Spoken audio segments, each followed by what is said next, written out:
তারা টেস্ট দিয়েছেন আজকে একটা টেস্ট করাইছেন আমি কত লেগছে টেস্টে 230 লেগছে এখনো 270 পাওনা আছে আমি আমরা এটা নিচে কত লেখার পরে বেশি নিচে কার কাছে যা লেখছেন তার চেয়ে বেশি নিচে কার কাছে এই যে ওই মোলা লিস্ট হয়েছে স্যার আজকে বেশি নিচে না ফেরত দিব আপনার টাকা কোনটা না সে বলেনি তো আমাকে হ্যাঁ বলেন জিগে যেন চাইতেন আপনার টাকা চাইতেন না আমরা করে আপনাদের মেটা যাবেন কার কাছে 230 ফেরত চাইতেন আপনার টাকা এটা কি কখন বললাম যে ও ভেজাল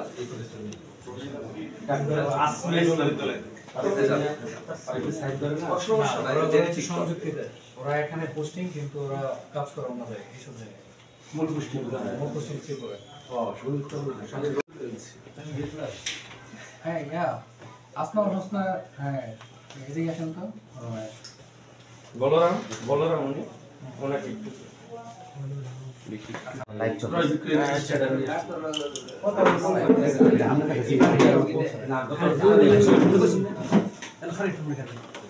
এই রোল ভাই যেটা বলছেন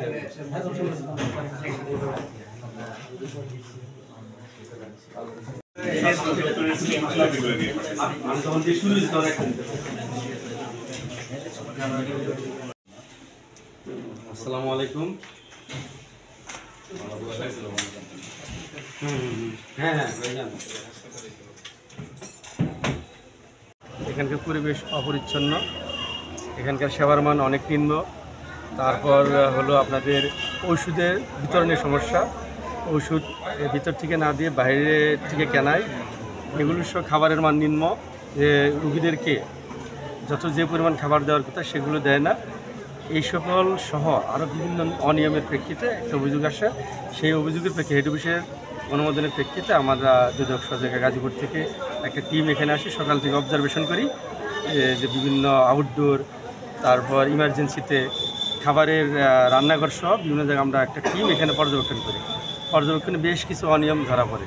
প্রথমে আমরা দেখি যে এক্সরে মেশিন, এখানে দুজন, এটা হলো আমাদের একটা টিম ছিল ওখানে, এক্সরে মেশিন দেখা দুজনের পরীক্ষা করার পরেই দেখা যাচ্ছে বন্ধ দেখাচ্ছে।